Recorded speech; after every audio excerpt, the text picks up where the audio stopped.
let's see how easy it is to move the axis of your Kawasaki robot. So I'm here with the Astorino. This is a 3D printed robot, but the software is the same as an industrial robot. The first thing we have to do is enable the motors.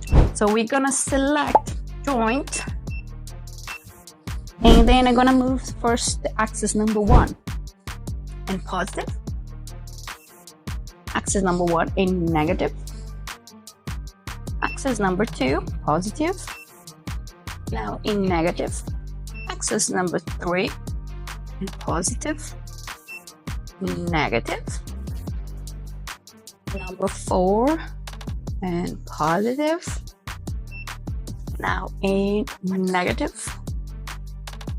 number 5 in positive, in negative, and last one, number 6 in positive and negative.